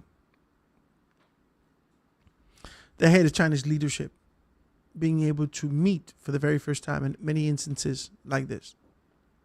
And you would have been able to see them jump in the vehicle together and drive off if you've been paying attention to some things. And so this is a very clear indication that there is a brewing of relationships and a forging of relationships that seeks to undermine the United States' position, especially after the tariff war, after the allegation, speculation, separation as it relates to the visas. You've seen some countries around the world being able to look within for their strength. The United States of America, for the most part, has been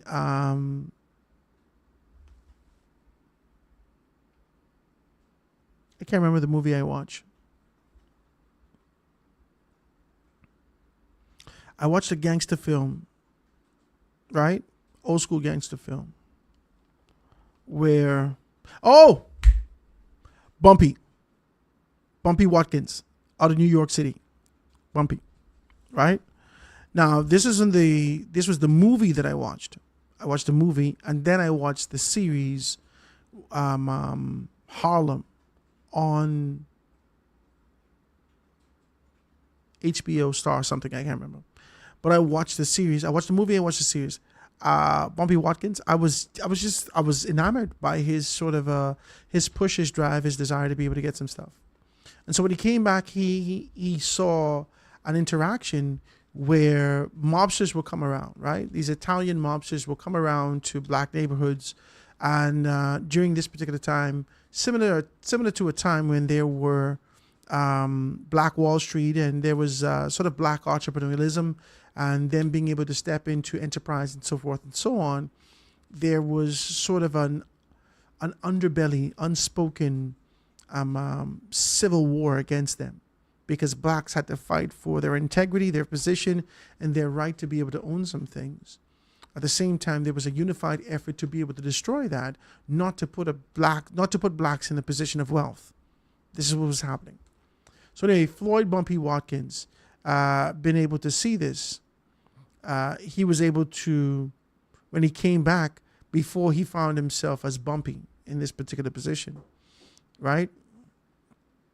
He saw some stuff, and the Italian mafia says, hey, listen, this is how much you're going to have to pay me for us to be able to keep your store safe. And so people were telling him, no, our store is quite safe. And then those same mafia or the mafioso would come back and destroy the storefront. if you refuse to pay. So they came to make a collection. They didn't get anything because you made a determination to be able to stand in your room. And after that, they came back, destroyed your place, and said, next time it's not going to be the same thing. Make sure you pay your bill. And so now you're stuck between a rock and a hard place because there isn't any real threat and possibility of people being able to break into your neighborhood. It's a quaint neighborhood. Nothing's going to happen here. Everybody knows everyone. We know where the thieves live around here. No problem. But you're saying to me that I have to pay for protection from you. This is what's happening now. And if you don't pay for protection, they levy a threat against you. Something happens. They say, well, I tell you, these things can happen. This is what I'm reading into. This is what's happening from a global standpoint here in this country and other places around the world.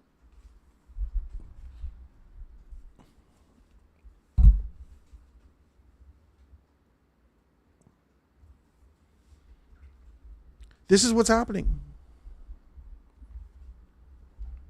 And what's happening here is this sort of an idea where the United States of America, for the most part, has been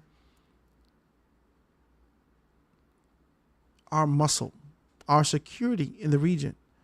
If we are an affiliate, a partner, if we have good relations with them, if we are voting along their lines, we, by proximity, by affiliation, find ourselves aligned with the United States of America. That has always been good. Nobody can mess with you. They know that Big Brother's watching you. You're taken care of. That's the region. That's the spaces around here. Venezuela has deflected under Chavez. Venezuela, this deflection has not been recent. It's been a long time coming, and Venezuela has found themselves deflected. Now under Maduro, it's the same thing. This deflection, this rejection, this separation, and America is doing what America does. And as a result of that, we find ourselves in this kind of a position where our security, or this kind of a big brother concept, is saying you're going to have to be able to make way for yourself. They're not saying pay more. They're not saying pay your bill. They're not saying any of these things. They're saying that we have to take care of our responsibilities now. If it's only for the time being, it's still, a time that we're left without anything, without recognition, without these particular things. Okay. And so since the tariff debacle, where America has levied tariffs across the world, across the board, not taking consideration to any country, levying tariffs across every country, and then coming back and make modifications accordingly. And then being able to isolate, identify throughout the region, more specifically, which we care about, who will get access to America, who will not. This placed a lot of people on alert. This placed all of us in this region on alert, 46 million people. 46 million people in the Caribbean region. And then after that, America take on this kind of position where they are dropping bombs, essentially, on vessels that are carrying, potentially, narcotics into America. So America, in this posture and position of being able to ensure that it makes America great again, has become rather hostile, surpassing, moving beyond the negotiation, moving beyond the protocols of association, moving beyond this sort of an idea of being able to present and escalating this thing that we're going to be able to take action. America is taking action to ensure that it makes America great again now, right now. And in the midst of that, we're left here with our mouths hung open, dazed and confused, baffled by the concept and idea of what the hell is going on here. And the only thing that we are left to do is question our relationship, our position with the United States of America. That's it. And so when Marco Rubio has indicated to us that we need to take into good consideration of how we're doing these particular things, that is not a suggestion. It's almost like a warning. When Marco Rubio has indicated to me that we've already justified in our position in the United States of America that persons who don't get their funds directly, we're talking about the Cuban workers, persons who don't get their funds directly, this is the position that we're taking, and we're going to be able to make our determination going forward. You're going to have to fix that. The government jump on that instantaneously. They know that things are shifting.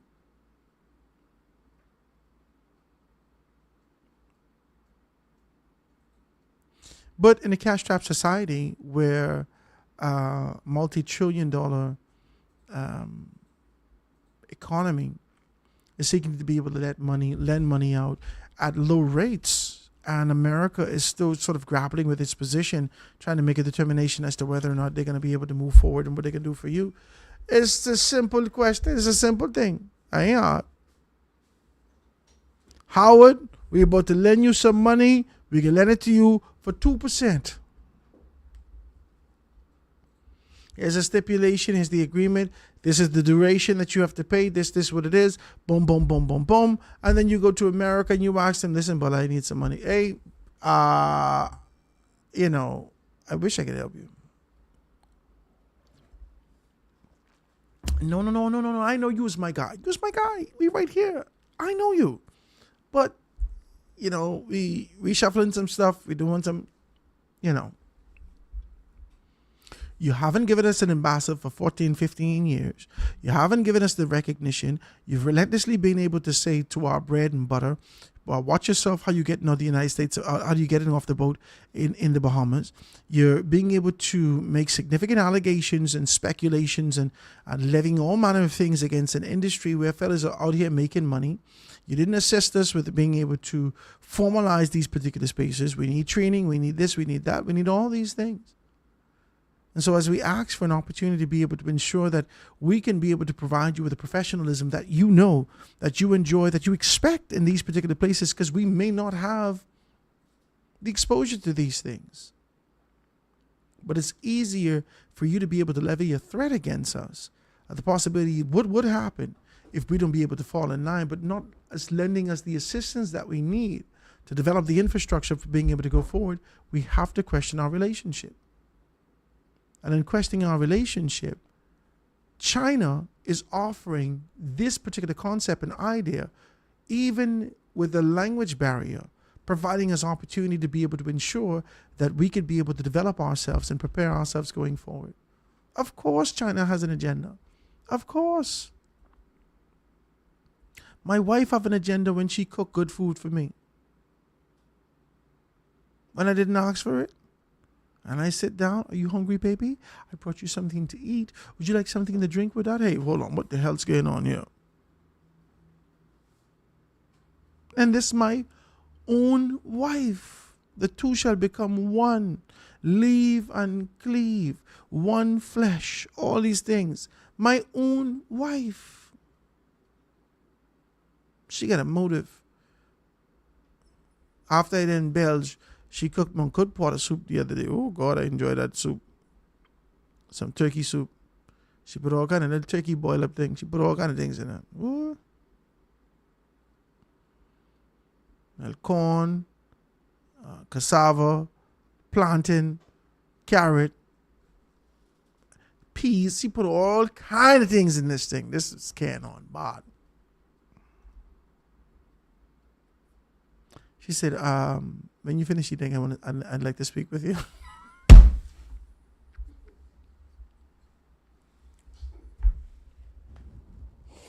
I feel like I'm scared to the principal's office. This is what the hell you need to speak with me for?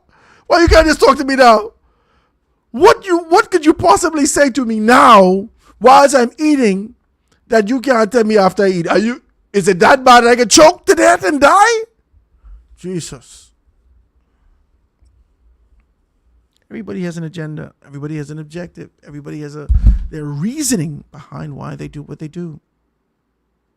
Of course, China has their agenda.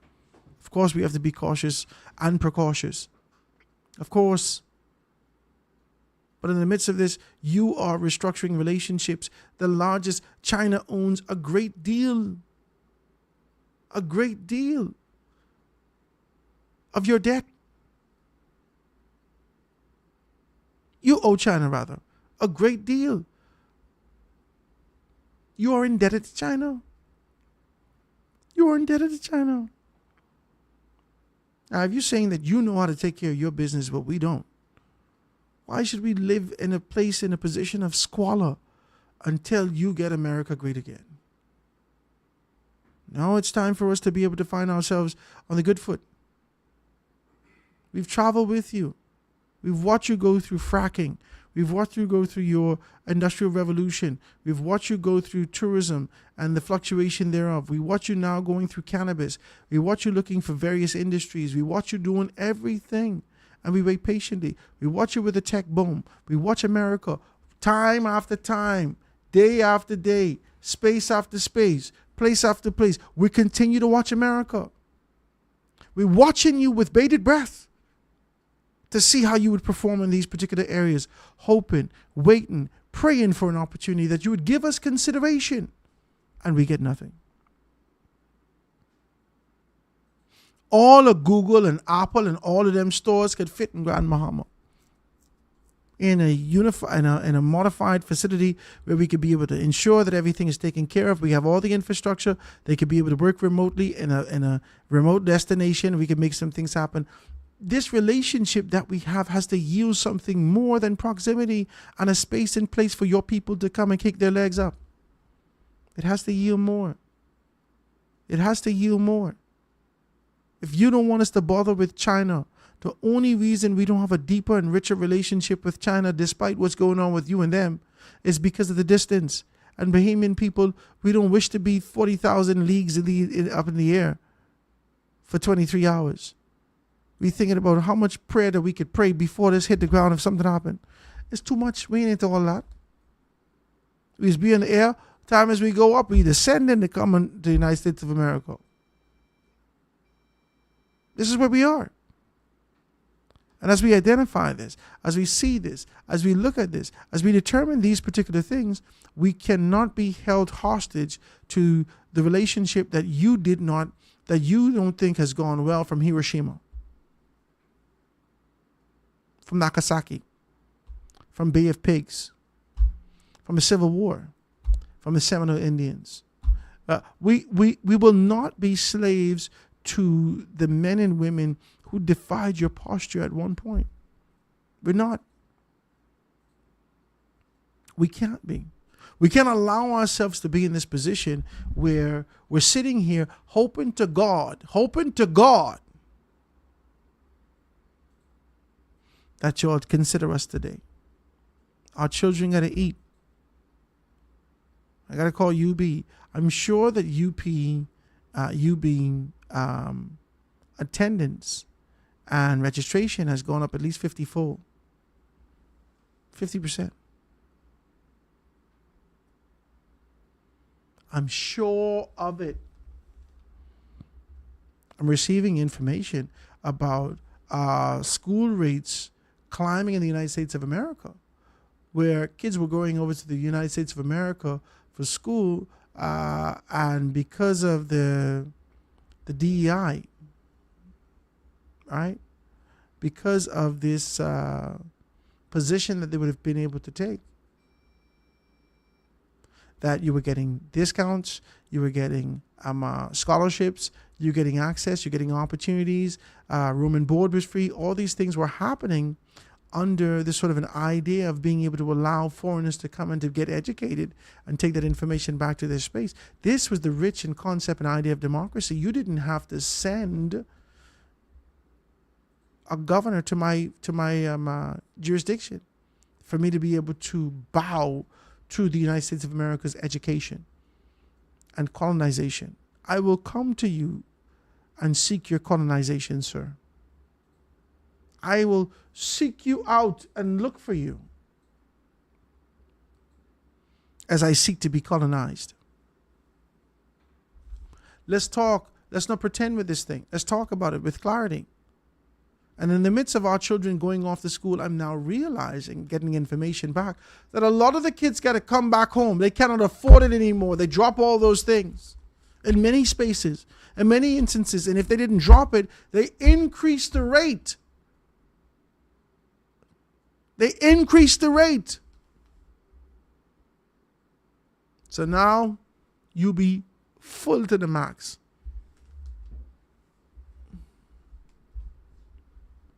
Full.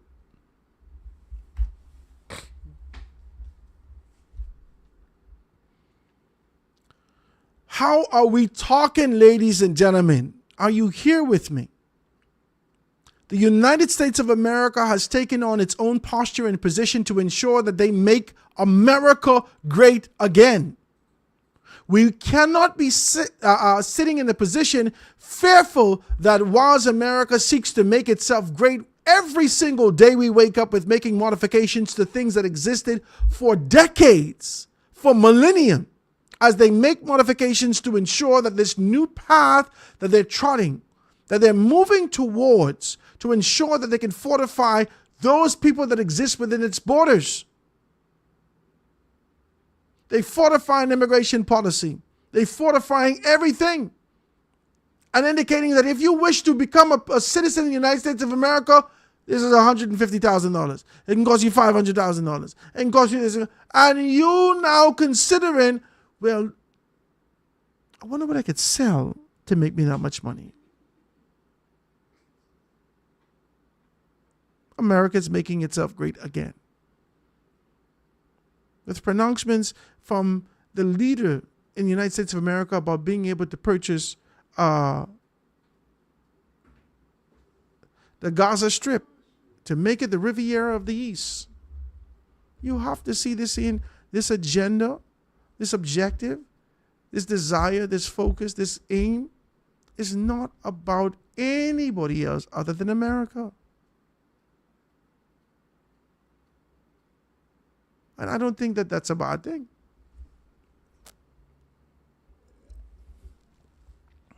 Ain't got nothing to do with us. Hello? That don't got nothing to do with us. Let them go do their thing. But in the midst of it all, yes, we're going to keep diplomatic relations strong. Yes, we're not going to offend America. Of course, we don't want no bombs dropping on us. Of course, we don't want to be able to put ourselves in the position because we don't have the strength to fight against America. Whilst the Venezuelans could be able to go get Kamalami and a bow and arrow and tap into the energy and the spirit of the Caribbean Indians and so forth and so on, what the hell do we have? Conch shells and Guinness bottles.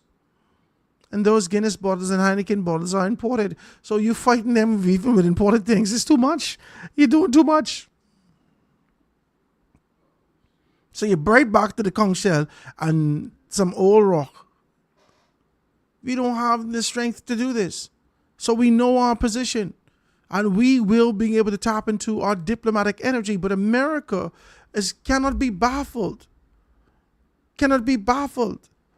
If your baby daddy ain't giving you no money and you need money, and all of a sudden you get the shoes that you wanted and you're able to get the car paid for and you could pay your apartment bill, and your baby daddy said to you, well, where you get the money from?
Okay, so when you put it through, just Hold on, just hold on. Just come up. I'm trying to refuse now. How we see now? no, that's okay. Let's leave it like that. You want me to fire up again? For what? So we can see if we could continue where it was. Go on, try it. Let me see. Or even do a new link. Is it? It's on you, by the way. It's on you. We back? Well, it's connected, so I'm not sure if it connect back to the old or if I'll do a new one. Well, it was only a little pause, guys. If you can be able to hear me, this is a little technical difficulty. Something went down, and it's back up. I'm sure that Big Brother to the North didn't do that. No, right? But it's in time for us to be able to have a very clear conversation about where we are and where we're going as a nation, and the interest that we have, and ensuring that we are taken care of for tomorrow. It continues on TikTok, so it didn't restart. Let me see what the other ones did. Okay. Please forgive us for that, guys. But essentially, that's the show for today. I want to thank you guys so much for being able to tune in with us. And there must be a greater consideration for us making the Bahamas great again, making the Bahamas better again, or the Bahamas keeps getting better. Bahamas better and better. I don't know. I don't know what the hell we got to go look for Nico Grant so he could give us a good sort of a slogan for us to go through. Yeah, so, yeah, it also it continued on from YouTube. So it continued to restream, so it didn't reset like the software. Okay, cool. So, essentially, that's it, guys. I want to thank you so very kindly for that. We got to put the Bahamas first. Of course, we're going to be able to ensure that our relationships are mended. But the Bahamas is not in the posture where we are an old fishing village anymore. We are not expected to be able to live off of peanuts. And those thieves amongst us in our society, just like when you took them out of Ghana and being able to bring the slaves into this particular spaces, and the men that you would have given the gold and silver to, who would have sold out their brothers and sisters for the purposes of being able to have this shiny thing in their hand, this dowry of being able to accept that. No longer the men and women of elk in our society can be able to accept dowry. We, as a society, need to be placed in a position where all of us can take care of ourselves and our families. And so there's sort of an idea of just being able to release bits and pieces, this sort of, peppering the seedlings unto us and say, here, take something. We can't do it anymore. We cannot do it anymore. Our children need to eat. We got to consider where we're going to send our children for education. We're going to be able to send them locally to be able to get themselves prepared and fortified in that particular position. Now we got to be able to forge a stronger relationship with Europe and find our children back in Europe, or see if they can be able to send some annex down here to be able to fortify some things, to look at more than just the University of the Bahamas, but being able to look at the University of the West Indies, and you look at the University of the Caribbean. I don't know. Whatever it is, we get to figure out how we can educate our children and prepare them for the world that's ahead. Whatever that is. Whatever that is, however that will look, we have to prepare them. Well, I'm going to thank you guys for being able to tune in with us today. I want you to enjoy your weekend, man. Enjoy your day. Enjoy your day. We're going to see you tomorrow morning. God spare our lives right here on the foundation. Have a beautiful time. And we're looking to be able to have an exciting week this week. So hopefully tomorrow I can be able to tell you some persons who are going to be coming sitting with me. And we can take it from there. Enjoy your day, guys. See you tomorrow. God spare life right here on the foundation. I have a dream where the powerful and the powerless will sit at the same table, where the haves will see the have-nots, not as burdens, but as brothers, where class will not divide us, but conviction will unite us. I have a dream that the oligarchs will remember we must all eat, that the brown-faced neo-colonialists will remember who they are and whose they are. I have a dream that fraternities will build beyond internal architecture into a national bond, that the walls of design will give way to the bridges of brotherhood, not a fraternity of symbol, but a brotherhood of substance. I have a dream that we remain focused, that we stay in our conviction and remain fearless, that we double down, fortified, to return this Bahama land to the foundation.